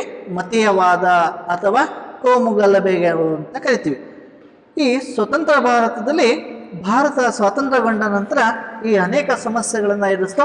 ಅದರಲ್ಲಿ ಪ್ರಮುಖವಾಗಿರ್ತಕ್ಕಂಥ ಒಂದು ಸಮಸ್ಯೆ ಅಂದರೆ ಈ ಮತೀಯ ಗಲಭೆಗಳು ಅಂತ ಕರಿತೀವಿ. ನಾವು ಪ್ರಪಂಚದ ಇತಿಹಾಸವನ್ನು ಗಮನಿಸ್ತಾ ನೋಡ್ತಾ ಬಂದಾಗ ಅನೇಕ ಯುದ್ಧಗಳಿಂದ ಆಗಿರ್ತಕ್ಕಂಥ ದುಷ್ಪರಿಣಾಮಗಳಿಗಿಂತ ಹೆಚ್ಚು ಸಂಘರ್ಷಗಳು ನಡೀತಕ್ಕಂಥದ್ದು ಈ ಮತೀಯವಾದಗಳ ವಿಚಾರಕ್ಕೆ ಸಂಬಂಧಪಟ್ಟಂಗೆ. ನಮ್ಮ ಭಾರತದ ಇತಿಹಾಸವನ್ನು ಗಮನಿಸ್ತಾ ಬಂದಾಗ ಈ ಮತೀಯ ಸಮಸ್ಯೆಗಳು ಸ್ವಾತಂತ್ರ್ಯ ಪೂರ್ವದಲ್ಲೇ ಇತ್ತು ಎಂಬುದಕ್ಕೆ ನಮಗೆ ಅನೇಕ ನಿದರ್ಶನಗಳು ನಮಗೆ ಸಾಕ್ಷಿಯಾಗಿರ್ತಕ್ಕಂಥದ್ದು. ಅವು ಯಾವ್ಯಾವಪ್ಪ ಅನ್ನೋದಾದರೆ, ಈ ಬ್ರಿಟಿಷರು ಭಾರತದ ಆಡಳಿತವನ್ನು ಸುಗಮವಾಗಿ ನಡೆಸಬೇಕೆಂಬ ಒಂದು ಉದ್ದೇಶಕ್ಕೋಸ್ಕರ ಏನು ಮಾಡ್ತಾರೆ, ಭಾರತದಲ್ಲಿ ಅನೇಕ ಪದ್ಧತಿಗಳನ್ನು ಜಾರಿಗೆ ತಂದರು. ನಮಗೆಲ್ಲ ಗೊತ್ತಿರುವ ಹಾಗೆ ಇಲ್ಲಿ ಸಹಾಯಕ ಸೈನ್ಯ ಪದ್ಧತಿಯನ್ನು ತರುವುದರ ಮುಖಾಂತರವಾಗಿ ಸ್ಥಳೀಯ ಸಂಸ್ಥಾನಗಳನ್ನು ತಮ್ಮ ಅಧೀನದಲ್ಲಿ ಇಟ್ಕೊಳ್ಬೇಕೆಂಬ ಉದ್ದೇಶವನ್ನು ಇಟ್ಕೊಂಡು ಆ ಸಹಾಯಕ ಸೈನ್ಯ ಪದ್ಧತಿಯನ್ನು ಜಾರಿಗೆ ತಂದಿದ್ರು. ಅದೇ ರೀತಿಯಾಗಿ ಮತ್ತೊಂದು ಪದ್ಧತಿಯಪ್ಪ ಅಂತ ಹೇಳಿದ್ರೆ, ದತ್ತು ಮಕ್ಕಳಿಗೆ ಹಕ್ಕಿಲ್ಲ ಎಂಬ ಪದ್ಧತಿ ಮುಖಾಂತರವಾಗಿ ಈ ಸ್ಥಳೀಯ ರಾಜ್ಯರನ್ನು ತಮ್ಮ ಅಧೀನದಲ್ಲಿ ಇಟ್ಕೊಳ್ಬೇಕಂತ ಪ್ರಯತ್ನವನ್ನು ಪಟ್ಟರು. ಇನ್ನು ಕೊನೆಯದಾಗಿ ಈ ಮತೀಯ ಸಮಸ್ಯೆ ಅನ್ನೋದು ಒಂದು ಪ್ರಮುಖವಾಗಿರ್ತಕ್ಕಂಥ ಸಮಸ್ಯೆ. ನಾನು ಆಗಲೇ ಹೇಳಿದಾಗೆ, ಅಂದರೆ ಕಳೆದ ತರಗತಿ ಹೇಳಿದ ಹಾಗೆ 1905ರಲ್ಲಿ ಬ್ರಿಟಿಷ್ ಸರ್ಕಾರ ಈ ಒಡೆದು ಆಳುವ ನೀತಿ ಅಂತ ಏನು ಜಾರಿಗೆ ತರ್ತಾ ಇದೆ, ಈ ಪದ್ಧತಿನ 1905ನೇ ಇಸ್ವಿಲಿ ಬ್ರಿಟಿಷ್ ಸರ್ಕಾರ ಜಾರಿಗೆ ತಂದಿರ್ತಕ್ಕಂಥದ್ದು. ಇಲ್ಲಿ ಬಂಗಾಳ ಪ್ರದೇಶದಲ್ಲಿ ಇರ್ತಕ್ಕಂಥ ಜನರು ಅವರು ಏನು ಮಾಡ್ತಾ ಬಂದು, ಇಡೀ ಭಾರತವನ್ನು ನಿಯಂತ್ರಣ ಮಾಡುವುದು ಕಷ್ಟ. ಯಾಕಂತ ಹೇಳಿದ್ರೆ ಇದು ಬೃಹತ್ ಜನಸಂಖ್ಯೆಯನ್ನು ಹೊಂದಿರತಕ್ಕಂಥ ರಾಷ್ಟ್ರ ಹಾಗೂ ವಿಶಾಲವಾಗಿರ್ತಕ್ಕಂಥ ಒಂದು ದೇಶವನ್ನು ನಾವು ಸಂಪೂರ್ಣವಾಗಿ ಆಳ್ವಿಕೆ ಮಾಡಬೇಕಪ್ಪ ಅಂತಂದರೆ ಈ ದೇಶವನ್ನು ಒಡೆದು ಆಳ್ವಿಕೆ ಮಾಡಬೇಕು. ಡಿವೈಡ್ ಆ್ಯಂಡ್ ರೂಲ್ ಸಿಸ್ಟಮ್ ಅಂತ ಕರಿತೀವಿ. ಆ ಪದ್ಧತಿಯನ್ನು ನಾವು ಅಳವಡಿಸ್ಕೊಳ್ಳೋದ್ರ ಮುಖಾಂತರವಾಗಿ ಏನು ಮಾಡಬೇಕು, ದೇಶವನ್ನು ಸುಲಭವಾಗಿ ಆಳ್ವಿಕೆ ಮಾಡ್ಬೋದು ಎಂಬುದನ್ನು ಮನಗಂಡಿದ್ದು. ಆ ನಿಟ್ಟಿನಲ್ಲಿ ಈ ಒಡೆದು ಆಳುವ ನೀತಿಯನ್ನು ಪ್ರಥಮ ಬಾರಿಗೆ ಎಲ್ಲಿ ಜಾರಿಗೆ ತರ್ತಾ ಇದ್ದಾರೆ ಅಂದರೆ ಈ ಬಂಗಾಳ ಪ್ರದೇಶದಲ್ಲಿ ಜಾರಿಗೆ ತರ್ತಾ ಇದ್ದಾರೆ. ಆ ಬಂಗಾಳ ಪ್ರದೇಶವನ್ನು ಅವ್ರು ಏನು ಮಾಡಿದರು, ಪೂರ್ವ ಬಂಗಾಳ ಮತ್ತು ಪಶ್ಚಿಮ ಬಂಗಾಳ ಅಂತ ವಿಭಜನೆ ಮಾಡಿದರು. ಈ ಪೂರ್ವ ಬಂಗಾಳದಲ್ಲಿರ್ತಕ್ಕಂಥ ಜನರನ್ನು ಅತಿ ಹೆಚ್ಚು ಮುಸ್ಲಿಮರನ್ನು ಒಳಗೊಂಡಿರ್ತಕ್ಕಂಥ ಪ್ರದೇಶವಾಗಿತ್ತು. ಅದೇ ರೀತಿಯಾಗಿ ಪಶ್ಚಿಮ ಬಂಗಾಳ ಪ್ರದೇಶವು ಏನಾಗಿರ್ತಕ್ಕಂಥದ್ದು ಹಿಂದೂಗಳನ್ನು ಒಳಗೊಂಡಿರ್ತಕ್ಕಂಥ ಪ್ರದೇಶವಾಗಿತ್ತು. ಈ ನಿಟ್ಟಿನಲ್ಲಿ ಆ ಬಂಗಾಳ ಪ್ರದೇಶವನ್ನು 2 ಭಾಗಗಳಾಗಿ ವಿಭಜಿಸ್ತಾ ಇದ್ದಾರೆ. ಯಾವುದರ ಆಧಾರದ ಮೇಲಪ್ಪ ಅಂತ ಹೇಳಿದ್ರೆ ಈ ಧರ್ಮಗಳ ಆಧಾರದ ಮೇಲೆ ಬ್ರಿಟಿಷ್ ಏನು ಮಾಡಿದ್ರು, ಪ್ರಥಮ ಬಾರಿಗೆ ಆ ಬಂಗಾಳವನ್ನು ವಿಭಜನೆ ಮಾಡ್ತಾ ಬಂದರು. ಈ ಬಂಗಾಳವನ್ನು ವಿಭಜನೆ ಮಾಡಿದ್ರಿಂದ ಏನಾಯಿತು, ಇಲ್ಲಿ ಮತೀಯ ಸಮಸ್ಯೆ ಪ್ರಾರಂಭವಾಯಿತು. ಅದೇ ಹಿಂದೂ ಮತ್ತು ಮುಸ್ಲಿಮರ ಘರ್ಷಣೆಗಳು ಅಂತ ಕರೀತೀವಿ. ನೋಡಿ, ಅವರು ಹಾಕಿರ್ತಕ್ಕಂಥ ಒಂದು ಮತೀಯ ಸಮಸ್ಯೆ ಒಂದು ಬೀಜ ಏನಾಗುತ್ತೆ, ಅಂಕುರವಾಗಿ ಬೆಳೆದಿರ್ತಕ್ಕಂಥದ್ದು ಕೊನೆಗೆ ಎಲ್ಲಿಗೆ ಮುಕ್ತಾಯ ಆಗೋದಿಲ್ಲ. ಆದರೂ ಸಹ ಬ್ರಿಟಿಷ್ ಏನು ಮಾಡ್ತಾರೆ, ಅವರು ಜಾರಿಗೆ ತಂದಿರ್ತಕ್ಕಂಥ ಒಂದು ಪದ್ಧತಿ ಏನು ಭಾರತ ಸ್ವಾತಂತ್ರ್ಯಗೊಂಡುತ್ತೆ 1947 ಆಗಸ್ಟ್ 15 ಸ್ವತಂತ್ರಗೊಂಡಾಗ ಬ್ರಿಟಿಷರು ಏನು ಮಾಡ್ತಾರೆ, ಭಾರತವನ್ನು ಮತೀಯ ಆಧಾರದ ಮೇಲೆ ಅಥವಾ ಮತಧರ್ಮದ ಆಧಾರದ ಮೇಲೆ ಏನು ಮಾಡ್ತಾ ಬಂದರು, 2 ಭಾಗಗಳಾಗಿ ಡಿವೈಡ್ ಮಾಡ್ತಾ ಇದ್ದಾರೆ. ಒಂದು ಪಾಕಿಸ್ತಾನ ಒಂದು, ಇನ್ನೊಂದು ಭಾರತ ರಾಷ್ಟ್ರವೆಂದು ಏನು ಮಾಡ್ತಾರೆ ಇಲ್ಲಿ ವಿಭಜನೆ ಮಾಡ್ತಾ ಇದ್ದಾರೆ. ಈ ರೀತಿಯಾಗಿ ಭಾರತದಲ್ಲಿ ಹಿಂದೂ ಮತ್ತು ಮುಸ್ಲಿಮರ ಆಧಾರದ ಮೇಲೆ ಬ್ರಿಟಿಷ್ ಸರ್ಕಾರ ಏನು ಮಾಡ್ತಾ ಬಂತು, ಈ ರೀತಿಯಾದ ಒಂದು ಸಮಸ್ಯೆಯನ್ನು ಹುಟ್ಟಾಕಿ ಹಿಂದೂ ಮುಸ್ಲಿಮರ ನಡುವೆ ಇರ್ತಕ್ಕಂಥ ಐಕ್ಯತೆಯನ್ನು ಏನು ಮಾಡಿದ್ರು, ಹೋಗಲಾಡಿಸ್ಬಿಟ್ರು. ಹಾಗಾಗಿ ಹಿಂದೂ ಮತ್ತು ಮುಸ್ಲಿಮರ ನಡುವೆ ಈಗಲೂ ಸಹ ಏನಾಗ್ತದೆ, ಈ ಗಲಾಟೆಗಳು ನಡೀತಾ ಇದ್ದಾವೆ ಅನ್ನೋದಕ್ಕೆ ಅನೇಕ ನಿದರ್ಶನಗಳು ನಮಗೆ ಸಾಕ್ಷಿಯಾಗಿರ್ತಕ್ಕಂಥದ್ದು. ಇದಕ್ಕೆ ಸಂಬಂಧಪಟ್ಟಂಗೆ 1947 ಏನು ಭಾರತ ಸ್ವಾತಂತ್ರ್ಯಗೊಳ್ಳುತ್ತೆ, ಆ ಸಂದರ್ಭದಲ್ಲಿ ಈ ಒಂದು ಮತೀಯ ಸಮಸ್ಯೆಯಿಂದ ಏನಾಗುತ್ತೆ, ಈ ವಿಭಜನೆಯಾದ ಸಂದರ್ಭದಲ್ಲಿ ಬಹುಸಂಖ್ಯಾತರಾಗಿರ್ತಕ್ಕಂಥ ಜನರು, ಕೆಲವಷ್ಟು ಬಹುಸಂಖ್ಯಾತರಾಗಿರ್ತಕ್ಕಂಥ ಜನರು ಇರ್ತಕ್ಕಂಥ ಪ್ರದೇಶದಲ್ಲಿ ಓದೋದಕ್ಕೆ ಇಷ್ಟಪಟ್ಟರು. ಹಾಗಾಗಿ ಭಾರತದಲ್ಲಿರ್ತಕ್ಕಂಥ ಅನೇಕ ಜನರು ಏನು ಮಾಡೋದು, ಪಾಕಿಸ್ತಾನಕ್ಕೆ ಹೋಗೋಕ್ಕೆ ಇಷ್ಟಪಟ್ಟರು. ಅಲ್ಲಿರ್ತಕ್ಕಂಥ ಸಾಕಷ್ಟು ಜನರು ಏನು ಮಾಡೋದು, ಇಲ್ಲಿ ಭಾರತಕ್ಕೆ ವಲಸೆ ಹೋಗೋದಕ್ಕೆ ಪ್ರಾರಂಭ ಮಾಡಿದರು. ಸೊ ವಲಸೆ ಬಂದರು. ಹೆಚ್ಚು ಕಡಿಮೆ ಈ ಸಂದರ್ಭದಲ್ಲಿ ಭಾರತಕ್ಕಿಂತ ಹೋದವರ ಸಂಖ್ಯೆಗಿಂತಲೂ ಪಾಕಿಸ್ತಾನದಿಂದ ಬಂದಿರತಕ್ಕಂಥ ಜನಸಂಖ್ಯೆಯ ಸಹ ಏನಾಗಿತ್ತು, ಹೆಚ್ಚಾಗಿತ್ತು. ಹೆಚ್ಚು ಕಡಿಮೆ ಈ ಸಂದರ್ಭದಲ್ಲಿ ಹೋಗಬೇಕಾದ್ರೆ ಈ ಮತಗಳ ಧರ್ಮ ಅಂದರೆ ಧರ್ಮಗಳ ಆಧಾರದ ಮೇಲೆ ಘರ್ಷಣೆ ಉಂಟಾದ ಸಂದರ್ಭದಲ್ಲಿ ಇಲ್ಲೇನಾದರೂ ಇಲ್ಲಿ ಕೋಮುಗಲಭೆಗಳು ಉಂಟಾದವು. ಈ ಕೋಮುಗಲಭೆಗಳು ಉಂಟಾದ ಸಂದರ್ಭದಲ್ಲಿ ಜನರು ಏನು ಮಾಡಿದ್ರು, ಅವ್ರ ಮೇಲೆ ಇವರು ಅಂದರೆ ಹಿಂದೂಗಳ ಮೇಲೆ ಮುಸ್ಲಿಮರು ಮತ್ತು ಮುಸ್ಲಿಮರ ಮೇಲೆ ಹಿಂದೂಗಳು ಏನು ಮಾಡಿದ್ರು, ಇಲ್ಲಿ ಕಲ್ಲು ತೂರಾಟಗಳು ನಡೀತಕ್ಕಂಥದ್ದು. ಇಲ್ಲಿ ಸಾಕಷ್ಟು ಜನರು ಹೆಚ್ಚು ಕಡಿಮೆ ಈ ಒಂದು ಕೋಮುಗಲಭೆಯಿಂದ ಉಂಟಾಗಿ ಏನಾಯಿತು, 5 ಲಕ್ಷ ಜನರು 5 ಲಕ್ಷ ಜನರು ಏನಾಗಿರ್ತಕ್ಕಂಥದ್ದು ಮರಣವನ್ನು ಹೊಂದಿರ್ತಕ್ಕಂಥದ್ದು. ಅಸಂಖ್ಯಾತ ಪ್ರಮಾಣದಲ್ಲಿ ಜನರು ಏನಾಗಿರ್ತಕ್ಕಂಥದ್ದು ಈ ಅಂಗವಿಕಲರಾಗಿರ್ತಕ್ಕಂಥ ಸಂದರ್ಭಗಳು ಉಂಟಾದವು. ಅದೇ ರೀತಿಯಾಗಿ ಶಾಶ್ವತವಾಗಿ ಊನ ಆಗಿರ್ತಕ್ಕಂಥದ್ದಾಗಿರ್ಬೋದು. ಇನ್ನು ಸಾಕಷ್ಟು ಪ್ರಮಾಣದಲ್ಲಿ ಆಸ್ತಿಪಾಸ್ತಿಗಳು ನಷ್ಟ ಉಂಟಾದವು. ಕೈಗಾರಿಕೆಗಳ ಮೇಲೆ ಭಾಳಷ್ಟು ಪ್ರಭಾವವನ್ನು ಬೀರಿದು. ಕೃಷಿ ಹಿಂದುಳಿತು. ಆರ್ಥಿಕ ವ್ಯವಸ್ಥೆ ಮೇಲೆ ಸಾಕಷ್ಟು ಪ್ರಭಾವವನ್ನು 1947ರಲ್ಲಿ ನಡೆಯಿತು ಅಂತ ಹೇಳ್ತೀವಿ.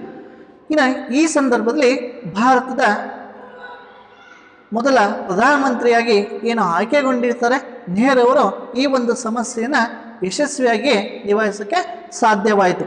ಅವ್ರು ಏನು ಮಾಡ್ತಾ ಇದ್ದಾರೆ, ಎಲ್ಲ ಆಡಳಿತಾತ್ಮಕ ವಿಚಾರಗಳಿಂದ ಗಮನಿಸಿ ಅವ್ರು ಏನು ಮಾಡ್ತಾ ಇದ್ದಾರೆ, ನಮ್ಮ ದೇಶದಲ್ಲಿ ಕೋಮುಗಲಭೆಗಳನ್ನು ನಿಯಂತ್ರಣ ಮಾಡಬೇಕೆಂಬುದಕ್ಕೆ ಅವರು ಸಾಕಷ್ಟು ತಮ್ಮದೇ ಆಗಿರ್ತಕ್ಕಂಥ ವಿಚಾರಗಳನ್ನು, ಆಡಳಿತಾತ್ಮಕವಾಗಿರ್ತಕ್ಕಂಥ ಕಾನೂನುಗಳನ್ನು ಜಾರಿಗೆ ತರುವುದರ ಮುಖಾಂತರವಾಗಿ ಈ ಕೋಮುಗಲಭೆಗಳನ್ನು 1952ರವರೆಗೆ ಅವರು ಸಂಪೂರ್ಣವಾಗಿ ಈ ಕೋಮುಗಲಭೆ ವಿಚಾರಗಳನ್ನು ನಿಯಂತ್ರಣಕ್ಕೆ ತಂದರು.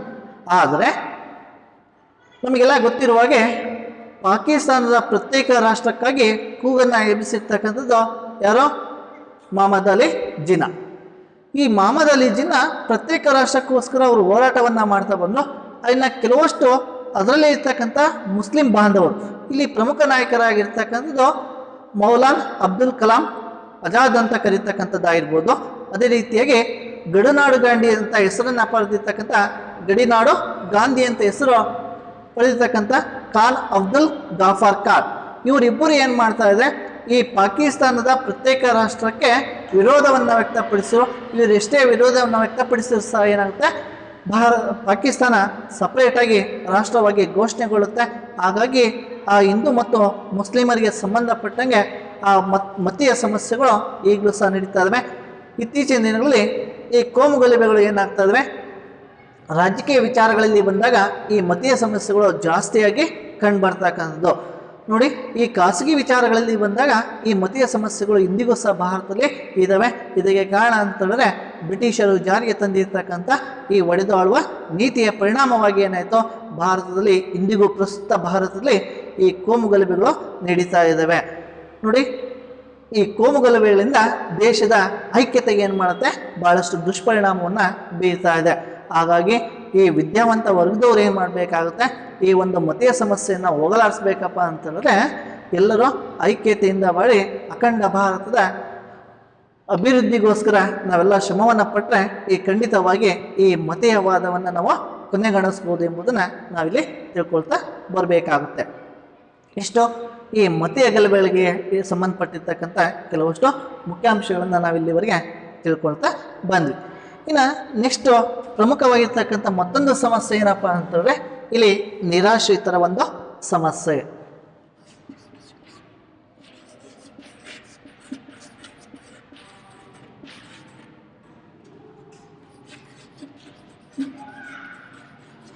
ನಾವು ಆಗಲೇ ಪರಿಣಾಮಗಳಲ್ಲಿ ಇದ್ರ ಬಗ್ಗೆ ಒಂದು ಸ್ವಲ್ಪ ತಿಳ್ಕೊಂಡಿದ್ವಿ. ಇಲ್ಲಿ ಸಾಕಷ್ಟು ವಿಷಯಗಳನ್ನು ಸವಿಸ್ತಾರವಾಗಿ ನಾವಿಲ್ಲಿ ತಿಳ್ಕೊಳ್ತಾ ಬರಬೇಕಾಗುತ್ತೆ. ಈ ನಿರಾಶ್ರಿತರು ಅಂತ ಹೇಳಿದ್ರೆ ನಮಗೆ ಭಾರತ ಸ್ವಾತಂತ್ರ್ಯಗೊಂಡ ನಂತರ ಎದುರಿಸಿರ್ತಕ್ಕಂಥ ಪ್ರಮುಖವಾದ ಸಮಸ್ಯೆಗಳಲ್ಲಿ ಈ ನಿರಾಶ್ರಿತರ ಒಂದು ಸಮಸ್ಯೆ ಒಂದು ಪ್ರಮುಖವಾದ ಸಮಸ್ಯೆ ಆಗಿತ್ತು ಎಂಬುದನ್ನು ನಾವು ತಿಳ್ಕೊಂಡಿದ್ವಿ. ಈ ನಿರಾಶ್ರಿತರು ಯಾರಪ್ಪ ಅಂತಂದರೆ ಇವರಿಗೆ ಯಾವುದೇ ರೀತಿಯಾಗಿರ್ತಕ್ಕಂಥ ನೆಲೆ ಶಾಶ್ವತವಾಗಿರ್ತಕ್ಕಂಥ ನೆಲೆ ಇರೋದಿಲ್ಲ, ಯಾವುದೇ ರೀತಿಯಾಗಿರ್ತಕ್ಕಂಥ ಆಸ್ತಿ ಪಾಸ್ತಿಗಳಿರೋಲ್ಲ, ಅವರಿಗೆ ಬೇಕಾಗಿರ್ತಕ್ಕಂಥ ಮೂಲಭೂತ ಸೌಲಭ್ಯಗಳಿಂದ ಕೊರತೆಯನ್ನು ಎದುರಿಸ್ತಕ್ಕಂಥ ಒಂದು ವರ್ಗವನ್ನು ನಾವೆಂತ ಕರಿತೀವಿ, ನಿರಾಶ್ರಿತರು ಅಂತ ಕರಿತೀವಿ. ನಾವು ಆಗಲೇ ಹೇಳಿದಾಗೆ ಸ್ವಾತಂತ್ರ್ಯಗೊಂಡ ನಂತರ ಈ ಮತೀಯ ಸಮಸ್ಯೆಗಳು ಉಂಟಾದಂಥ ಸಂದರ್ಭದಲ್ಲಿ ಅನೇಕ ಜನರು ಏನು ಮಾಡ್ತಾ ಬಂದರು, ಇಲ್ಲಿ ಭಾರತಕ್ಕೆ ಕೆಲವಷ್ಟು ಜನ ವಲಸೆಯನ್ನು ನಿರಾಶ್ರಿತರಾಗಿ ಭಾರತಕ್ಕೆ ವಲಸೆಯನ್ನು ಬರ್ತಾ ಇದ್ದಾರೆ. ಅದೇ ರೀತಿಯಾಗಿ ಭಾರತದಲ್ಲಿರ್ತಕ್ಕಂಥ ಕೆಲವಷ್ಟು ಜನರು ಏನು ಮಾಡ್ತಾ ಇದ್ದಾರೆ, ಇಲ್ಲಿ ಬಹುಸಂಖ್ಯಾತ ಆಗಿರ್ತಕ್ಕಂಥ ಧರ್ಮದ ಆಧಾರದ ಮೇಲೆ ಅವರ ಪ್ರದೇಶದಲ್ಲಿ ವಾಸ ಮಾಡೋದಕ್ಕೆ ಇಷ್ಟಪಟ್ಟರು. ಇಂಥ ಸಂದರ್ಭದಲ್ಲಿ ಈ ಕೋಮುಗಲಭೆಗಳು ಉಂಟಾದವು ಎಂಬುದನ್ನು ನಾವು ತಿಳ್ಕೊಂಡಿದ್ವಿ. ಈ ಕೋಮುಗಲಭೆಗಳ ಪರಿಣಾಮದಿಂದಾಗಿ ಈ ನಿರಾಶ್ರಿತರ ಸಮಸ್ಯೆ ಪ್ರಮುಖವಾಗಿ ಉಂಟಾಯಿತು. ಈ ಸಂದರ್ಭದಲ್ಲಿ ಪಾಕಿಸ್ತಾನದಿಂದ ಬಂದಿರತಕ್ಕಂಥ ಈ ನಿರಾಶ್ರಿತರ ಒಂದು ಸಮಸ್ಯೆ. ಈ ನಿರಾಶ್ರಿತರು ಬಂದಾಗ ಅವರ ಮುಂದಿನ ಭವಿಷ್ಯಕ್ಕೋಸ್ಕರ ಅವ್ರಿಗೆ ಬೇಕಾಗಿರ್ತಕ್ಕಂಥ ವಸತಿ ವ್ಯವಸ್ಥೆ, ಅವ್ರಿಗೆ ಬೇಕಾಗಿದ್ದ ಉದ್ಯೋಗ, ಶಿಕ್ಷಣ, ಆರೋಗ್ಯಕ್ಕೆ ಸಂಬಂಧಪಟ್ಟಂಥ ವಿಚಾರಗಳಾಗಿರ್ಬೋದು, ಇವನ್ನೆಲ್ಲ ಒದಗಿಸ್ಕೊಡ್ಬೇಕಾಗಿರ್ತಕ್ಕಂಥ ಜವಾಬ್ದಾರಿ ಯಾರಿಗಿತ್ತೋ ಭಾರತಕ್ಕೆ ಬಂತು. ಮೊದಲೇ ದೇಶ ಅನೇಕ ಸಮಸ್ಯೆಗಳಿಂದ ಎದುರಿಸ್ತಾ ಇರ್ತದೆ. ಅಂಥ ಸಂದರ್ಭದಲ್ಲಿ ಮತ್ತೊಂದು ಸಮಸ್ಯೆ ಏನಪ್ಪ ಅಂತಂದರೆ ಈ ಒಂದು ನಿರಾಶ್ರಿತರ ಸಮಸ್ಯೆ. ಈ ನಿರಾಶ್ರಿತರ ಒಂದು ಸಮಸ್ಯೆನ ಭಾರತ ಒಂದು ಶಾಂತಿಯುತವಾಗಿ ಪರಿಹಾರವನ್ನು ಕಂಡುಕೊಳ್ಳುವುದರ ಮುಖಾಂತರವಾಗಿ ಈ ನಿರಾಶ್ರಿತರ ಸಮಸ್ಯೆಗೆ ಸಂಪೂರ್ಣವಾಗಿರ್ತಕ್ಕಂಥ ವಿರಾಮವನ್ನು ಇಡ್ತು. ಅಂದರೆ ಈ ಸಮಸ್ಯೆಯನ್ನು ಸಂಪೂರ್ಣವಾಗಿ ಬಗೆಹರಿಸ್ತು. ಯಾವ ರೀತಿಯಾಗಿ ಬಗೆಹರಿಸ್ತಪ್ಪ ಅಂತಂದರೆ ತಮ್ಮ ಬದುಕನ್ನು ತಮ್ಮ ಬದುಕು ನೆಲೆಯನ್ನು ಕಂಡುಕೊಳ್ಬೇಕೆಂಬ ಉದ್ದೇಶವನ್ನು ಇಟ್ಕೊಂಡು ಪಾಕಿಸ್ತಾನದಿಂದ ಬಂದಿರತಕ್ಕಂಥ ಜನರು, ಅಂದರೆ ಭಾರತದಿಂದ ಬಿಟ್ಟು ಹೋಗಿರ್ತಕ್ಕಂಥ ಅತಿ ಹೆಚ್ಚು ಜನರಲ್ಲಿ ಪಾಕಿಸ್ತಾನಕ್ಕೆ ಹೋಗಿದ್ದಕ್ಕಿಂತ ಕಡಿಮೆ ಜನಾಂಗ, ಆದರೆ ಪಾಕಿಸ್ತಾನದಿರ್ತಕ್ಕಂಥ ಬಂದಿರತಕ್ಕಂಥ ಜನರ ಸಂಖ್ಯೆ ಏನಾಗಿತ್ತು, ಹೆಚ್ಚಾಗಿರ್ತಕ್ಕಂಥದ್ದು. ಈ ಸಂದರ್ಭದಲ್ಲಿ 6 ಲಕ್ಷ ಬಿಲಿಯನ್ ನೋಡಿ ಪಾಕಿಸ್ತಾನದಿಂದ ಬಂದಿರ್ತಕ್ಕಂಥದ್ದು 6 ಲಕ್ಷ ಬಿಲಿಯನ್ ಎಲ್ಲಿಂದ ಬಂದರು ಇವರು, ಪಾಕಿಸ್ತಾನದಿಂದ ಬಂದಿರ್ತಕ್ಕಂಥವ್ರು. ಈ ಜನರಿಗೆ ಬೇಕಾಗಿರ್ತಕ್ಕಂಥ ಏನು ಸೌಲಭ್ಯಗಳಿದ್ದಾವೆ ಆ ಸೌಲಭ್ಯಗಳನ್ನು ಭಾರತ ಸರ್ಕಾರ ಒದಗಿಸ್ಕೊಡ್ಬೇಕಾಗುತ್ತೆ. ಈ ನಿಟ್ಟಿನಲ್ಲಿ ಈ ಒರಿಸ್ಸಾದ ದಂಡಕಾರಣ್ಯ ಒಂದು ಯೋಜನೆ ಇದೆ. ಈ ನಿರಾಶ್ರಿತರಿಗೆ ಶಾಶ್ವತವಾಗಿರ್ತಕ್ಕಂಥ ಯೋಜನೆಯನ್ನು ಅವರ ಸೌಲಭ್ಯಗಳನ್ನು ಕಲ್ಪಿಸಿಕೊಡ್ಬೇಕೆಂಬ ಉದ್ದೇಶವನ್ನು ಇಟ್ಕೊಂಡು ಭಾರತ ಸರ್ಕಾರ ಒಂದು ಬೃಹತ್ ಯೋಜನೆಯನ್ನು ಹಾಕ್ಕೊಂಡಿದೆ. ಅದು ಎಲ್ಲಿದೆಯಪ್ಪ ಅಂದರೆ ಒರಿಸ್ಸಾದ ದಂಡಕಾರಣ್ಯ ಪ್ರಾಜೆಕ್ಟ್ ಅಂತ ಕರೀತೀವಿ. ಅಲ್ಲಿ ನಿರಾಶ್ರಿತರಿಗೆ ಬೇಕಾಗಿರ್ತಕ್ಕಂಥ ಎಲ್ಲ ಸೌಲಭ್ಯಗಳನ್ನ ಕಲ್ಪಿಸಿಕೊಟ್ಟಿರ್ತಕ್ಕಂಥದ್ದು. ಈ ರೀತಿಯಾಗಿ ಈ ಒಂದು ಸಮಸ್ಯೆಯನ್ನು 1951ರ ವೇಳೆಗೆ ಈ ಪಾಕಿಸ್ತಾನದಿಂದ ಬಂದಿರತಕ್ಕಂಥ ಎಲ್ಲ ನಿರಾಶ್ರಿತರಿಗೆ ಶಾಶ್ವತವಾಗಿರ್ತಕ್ಕಂಥ ಆಶ್ರಯವನ್ನು ಭಾರತ ಸರ್ಕಾರ ಶಾಂತಿಯುತವಾಗಿ ಒದಗಿಸಿಕೊಟ್ಟಿರ್ತಕ್ಕಂಥದ್ದು. ಇದು ಒಂದು ಪಾಕಿಸ್ತಾನದಿಂದ ಬಂದಿರತಕ್ಕಂಥ ನಿರಾಶ್ರಿತರಿಗೆ ಕಲ್ಪಿಸಿಕೊಟ್ಟಿರ್ತಕ್ಕಂಥ ಒಂದು ಯೋಜನೆಗಳು ಅಂತ ಕರೀತೀವಿ. ಇನ್ನು ಎರಡನೇದಾಗಿರ್ತಕ್ಕಂಥದ್ದು ಈ ಬಾಂಗ್ಲಾದೇಶದಿಂದ ಬಂದಿರತಕ್ಕಂಥ ನಿರಾಶ್ರಿತರ ಸಮಸ್ಯೆಯನ್ನು ಭಾರತ ದೇಶ ಯಾವ ರೀತಿಯಾಗಿ ಬಗೆಹರಿಸ್ತು ಅಂತ ನೋಡೋದಾದರೆ, ನಮಗೆಲ್ಲ ಗೊತ್ತಿರುವ ಹಾಗೆ ಈ ಪಾಕಿಸ್ತಾನವನ್ನು ನಾವು 2 ವಿಭಾಗಗಳಲ್ಲಿ ನೋಡೋದಾದರೆ, ಒಂದು ಪೂರ್ವ ಪಾಕಿಸ್ತಾನ, ಇನ್ನೊಂದು ಪಶ್ಚಿಮ ಪಾಕಿಸ್ತಾನ ಅಂತ ಕರೀತೀವಿ. ಪೂರ್ವ ಪಾಕಿಸ್ತಾನವನ್ನು ಇಂದಿನ ಪಾಕಿಸ್ತಾನವೆಂದು, ಪ್ರೆಸೆಂಟ್ ಪಾಕಿಸ್ತಾನವೆಂದು, ಹಾಗೂ ಈಗ ಪೂರ್ವ ಬಂಗಾಳ ಅಥವಾ ಪೂರ್ವ ಪಾಕಿಸ್ತಾನ ಅಂತ ಯಾವ್ದನ್ನ ಕರಿತಿದ್ದೀವಪ್ಪ ಅಂದರೆ ಈ ಬಾಂಗ್ಲಾದೇಶವನ್ನು ನಾವಿಲ್ಲಿ ಕರಿತಾ ಹೋಗ್ತೀವಿ. ಇಲ್ಲಿ ಪಾಕಿಸ್ತಾನ ಅಂದರೆ ಪಶ್ಚಿಮ ಪಾಕಿಸ್ತಾನದಲ್ಲಿರ್ತಕ್ಕಂಥ ಸರ್ಕಾರ ನೇರವಾಗಿ ಏನು ಮಾಡ್ತಾ ಇತ್ತು, ಈ ಪೂರ್ವ ಪಾಕಿಸ್ತಾನದ ಅಂದರೆ ಬಾಂಗ್ಲಾದೇಶವನ್ನು ಸಂಪೂರ್ಣವಾಗಿ ಆಳ್ವಿಕೆ ನಡೆಸ್ತಾ ಇತ್ತು. ಇಂಥ ಸಂದರ್ಭದಲ್ಲಿ ಬಾಂಗ್ಲಾದೇಶ 1971ರಲ್ಲಿ ಬಾಂಗ್ಲಾದೇಶದ ವಿಮೋಚನೆಗೋಸ್ಕರ ಅಲ್ಲಿ ಏನಾಗುತ್ತೆ ಹೋರಾಟಗಳು ನಡೀತಾ ಇರ್ತವೆ. ಇಂಥ ಸಂದರ್ಭದಲ್ಲಿ ಭಾರತ ಸರ್ಕಾರ ಏನು ಮಾಡುತ್ತೆ, ಬಾಂಗ್ಲಾದೇಶದ ವಿಮೋಚನೆಗೆ ಬೇಕಾಗಿರ್ತಕ್ಕಂಥ ಎಲ್ಲ ಸಂಪೂರ್ಣವಾಗಿರ್ತಕ್ಕಂಥ ಸಹಾಯವನ್ನು ಭಾರತ ಸರ್ಕಾರ ಮಾಡ್ತಾ ಬಂತು. ಹಾಗಾಗಿ 1971ನೇ ಇಸ್ವಿಯಲ್ಲಿ ಬಾಂಗ್ಲಾದೇಶ ಏನಾಗುತ್ತೆ, ಈ ಪಶ್ಚಿಮ ಪಾಕಿಸ್ತಾನದ ಸಂಪೂರ್ಣವಾಗಿ ಸ್ವಾತಂತ್ರ್ಯವನ್ನು ಘೋಷಿಸಿಕೊಳ್ಳುತ್ತೆ.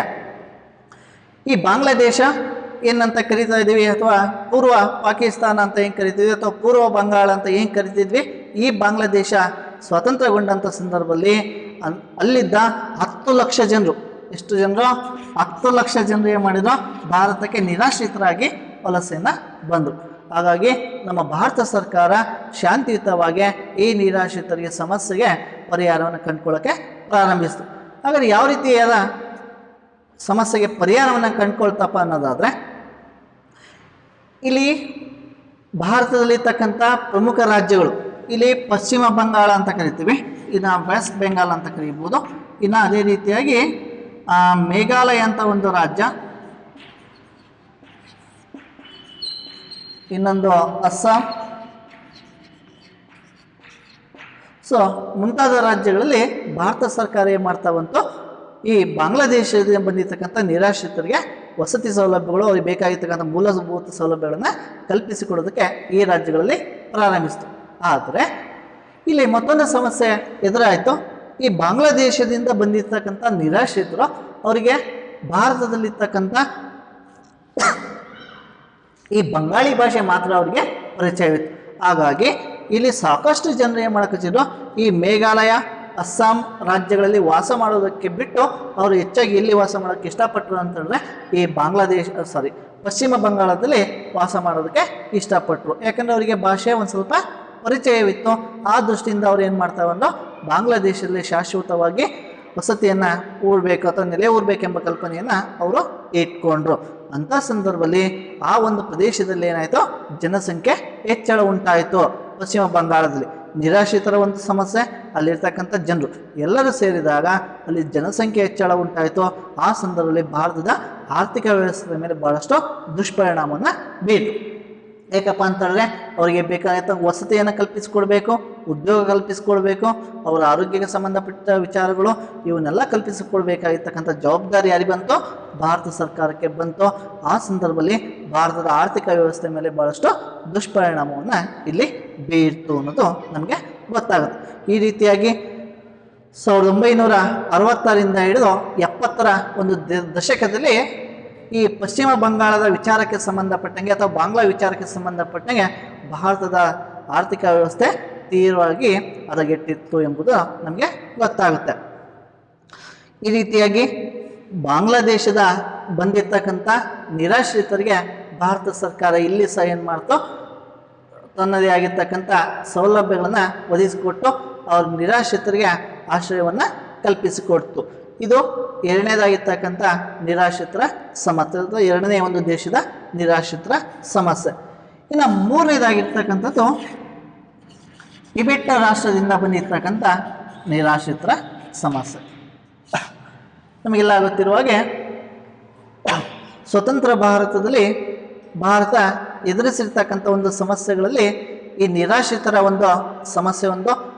ಭಾರತ ಶಾಂತಿಪ್ರಿಯವಾಗಿರ್ತಕ್ಕಂಥ ರಾಷ್ಟ್ರವಾಗಿದ್ದು ಬೇರೆ ಒಂದು ದೇಶದ ಸಹಾಯ ಮಾಡೋದಕ್ಕೆ ಹೋಗಿ ವಿದೇಶದಿಂದ ದಾಳಿಯನ್ನು ಮಾಡಿಸ್ಕೊಳ್ಬೇಕಾಗುತ್ತೆ. ನಮಗೆಲ್ಲ ಗೊತ್ತಿರುವ ಹಾಗೆ 1955ರ ಸಂದರ್ಭದಲ್ಲಿ ಚೀನಾ ಏನು ಮಾಡುತ್ತೆ, ತನ್ನ ಆಕ್ರಮಣ ನೀತಿಯಿಂದಾಗಿ ಟಿಬೆಟನ್ನು ಹೇಗಾದರೂ ಮಾಡಿ ವಶಪಡಿಸ್ಕೊಳ್ಬೇಕೆಂಬ ಉದ್ದೇಶವನ್ನು ಇಟ್ಕೊಂಡು ಈ ಟಿಬೆಟ್ಟಿನ ಮೇಲೆ ದಾಳಿಯನ್ನು ಮಾಡ್ತು. ಅಂಥ ಸಂದರ್ಭದಲ್ಲಿ ಭಾರತ ಟಿಬೆಟಿಗೆ ಬೇಕಾಗಿರ್ತಕ್ಕಂಥ ಎಲ್ಲ ರಕ್ಷಣಾ ವ್ಯವಸ್ಥೆಗೆ ಸಂಬಂಧಪಟ್ಟಂಗೆ ಸಹಾಯವನ್ನು ಮಾಡೋದಕ್ಕೆ ಒಪ್ಕೊಳ್ಳುತ್ತೆ. ಈ ಸಹಾಯದಿಂದ ಟಿಬೆಟ್ ಏನು ಮಾಡುತ್ತೆ, ಚೀನಾದ ಒಂದು ಅಧೀನವಾಗದೆ ಸ್ವತಂತ್ರವಾಗಿ ಉಳಿಯುತ್ತೆ. ಅದಕ್ಕೆ ಸಹಾಯ ಮಾಡಿದಂಥ ಕೀರ್ತಿ ಭಾರತಕ್ಕೆ ಸಲ್ಲುತ್ತೆ.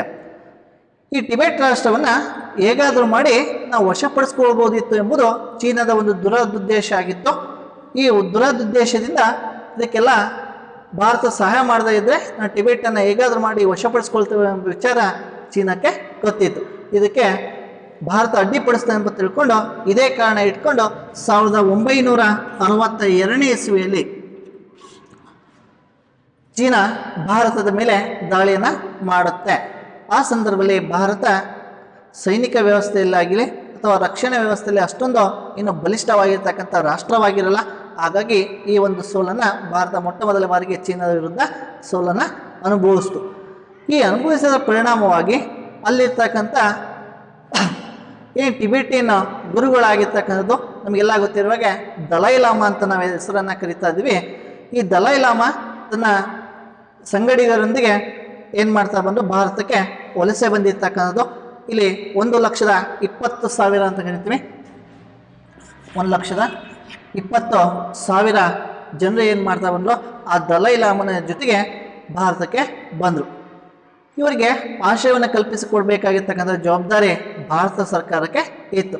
ಹಾಗಾಗಿ ಕರ್ನಾಟಕ ಸರ್ಕಾರದ ಸಹಯೋಗದೊಂದಿಗೆ ಈ ಭಾರತ ಸರ್ಕಾರ ಏನು ಮಾಡ್ತೋ, ಈ ಟಿಬೆಟಿಯನ್ನಿಗೆ ಆಶ್ರಯವನ್ನು ಕೊಡ್ತು.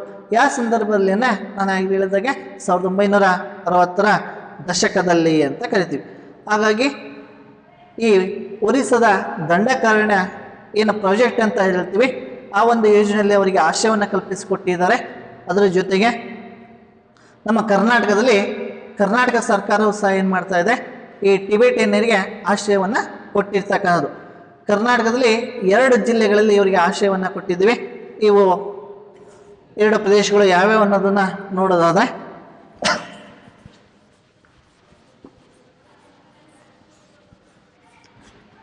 ಇನ್ನು ಮೈಸೂರು ಜಿಲ್ಲೆಯಲ್ಲಿರ್ತಕ್ಕಂಥ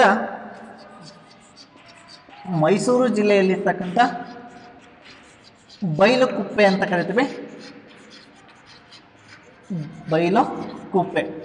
ಸೊ ನಮಗೆಲ್ಲ ಗೊತ್ತಿರೋ ಹಾಗೆ ಕರ್ನಾಟಕದಲ್ಲಿ ಇರ್ತಕ್ಕಂಥ 2 ಟಿಬೆಟಿಯನ್ ಕೇಂದ್ರಗಳು ಯಾವ್ಯಾವಪ್ಪ ಅಂತಂದರೆ, ಒಂದು ಮೈಸೂರು ಜಿಲ್ಲೆಯಲ್ಲಿರ್ತಕ್ಕಂಥ ಬೈಲುಗುಪ್ಪೆ ಅಂತ ಇದೆ. ಸೊ ಈ ಬೈಲುಗುಪ್ಪೆ ಪ್ರದೇಶದಲ್ಲಿ ಕರ್ನಾಟಕ ಸರ್ಕಾರ ಇಲ್ಲಿ 3,000 ಹೆಕ್ಟೇರ್ ಪ್ರದೇಶವನ್ನು ಅವರಿಗೆ ಕೊಡೋದ್ರ ಮುಖಾಂತರವಾಗಿ ಅವರಿಗೆ ಬೇಕಾಗಿರ್ತಕ್ಕಂಥ ವಸತಿ ವ್ಯವಸ್ಥೆಯನ್ನು ಕಲ್ಪಿಸಿಕೊಟ್ಟಿದೆ.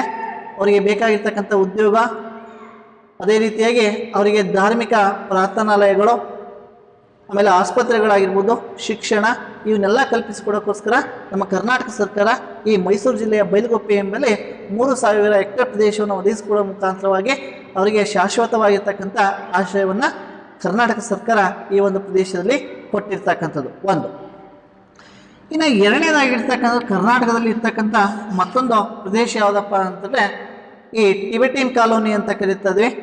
ಒಂದು ಬೈಲುಗುಪ್ಪೆ ಅಂತ ಕರೆದ್ರೆ ಈ ಕಡೆ ನಮಗೆ ಈ ಧಾರವಾಡ ಜಿಲ್ಲೆಯಲ್ಲಿ ಬಂದರೆ ಹುಬ್ಳಿಯಿಂದ ಹತ್ರ ಆಗಿರ್ತಕ್ಕಂಥ ಒಂದು ಪ್ರದೇಶ ಇದೆ. ಸೊ ಅಲ್ಲಿ ಸಹ ಏನು ಮಾಡಿದೆ, ಇವರಿಗೆ ಒಂದು ಆಶ್ರಯವನ್ನು ಕಲ್ಪಿಸಿಕೊಟ್ಟಿರ್ತಕ್ಕಂಥದ್ದು. ಸೊ ಅದು ಈ ರೀತಿಯಾಗಿ ನಮ್ಮ ಭಾರತ ನಿರಾಶ್ರಿತರಿಗೆ ಆಶ್ರಯವನ್ನು ಕಲ್ಪಿಸಿಕೊಡೋದ್ರ ಜೊತೆಗೆ ಈ ನಿರಾಶ್ರಿತರಿಗೆ ಶಾಶ್ವತವಾಗಿರ್ತಕ್ಕಂಥ ನೆಲೆಯನ್ನು ಭಾರತ ಸರ್ಕಾರ ಕಲ್ಪಿಸಿಕೊಟ್ಟಿದೆ. ಅದಕ್ಕೆ ಸಂಬಂಧಪಟ್ಟಂಗೆ ಕರ್ನಾಟಕ ಸರ್ಕಾರವು ಸಹ ಏನು ಮಾಡಿದೆ, ಈ ಬೈಲುಗುಪ್ಪೆ ಅಂತ ಒಂದು ಪ್ರದೇಶ, ಸೊ ಹುಬ್ಳಿಯಲ್ಲಿರ್ತಕ್ಕಂಥ ಮತ್ತೊಂದು ಪ್ರದೇಶದಲ್ಲಿ ಏನು ಮಾಡಿದೆ, ಇವರಿಗೆ ಶಾಶ್ವತವಾಗಿರ್ತಕ್ಕಂಥ ಆಶ್ರಯವನ್ನು ಇಲ್ಲಿ ಕಲ್ಪಿಸಿಕೊಟ್ಟಿರ್ತಕ್ಕಂಥದ್ದು. ಈ ರೀತಿಯಾಗಿ ಭಾರತ ಎದುರಿಸಿರ್ತಕ್ಕಂಥ ಅನೇಕ ಸಮಸ್ಯೆಗಳಲ್ಲಿ ಈ ಮತೀಯ ಸಮಸ್ಯೆಗಳು ಮತ್ತು ನಿರಾಶ್ರಿತರ ಸಮಸ್ಯೆಗಳು ಅಂತ ಹೇಳಿದೆ. ಈ ಪ್ರಮುಖವಾಗಿರ್ತಕ್ಕಂಥ ಸಮಸ್ಯೆಗಳನ್ನು ನಿಭಾಯಿಸುವಲ್ಲಿ ಭಾರತ ಸರ್ಕಾರ ಇಲ್ಲಿ ಯಶಸ್ವಿ ಆಯಿತು ಎಂಬುದನ್ನು ಇಲ್ಲಿವರೆಗೆ ತಿಳ್ಕೊಳ್ತಾ ಬಂದಿದ್ವಿ. ಇಷ್ಟು ಈ ನಿರಾಶ್ರಿತರ ಒಂದು ಸಮಸ್ಯೆಗಳು. ಇನ್ನು ಉಳಿದಂತೆ ಸ್ವಾತಂತ್ರ್ಯ ನಂತರ ಭಾರತದ ಒಂದು ಸರ್ಕಾರದ ರಚನೆ ಮಾಡಬೇಕಾಗುತ್ತೆ. ಆ ಸರ್ಕಾರದ ರಚನೆ ಯಾವ ರೀತಿ ಆಗುತ್ತೆ ಎಂಬುದನ್ನು ನಾವು ಮುಂದಿನ ತರಗತಿಯಲ್ಲಿ ಮತ್ತೆ ವಿವರಣಾತ್ಮಕವಾಗಿ ತಿಳಿಯುತ್ತಾ ಹೋಗೋಣ.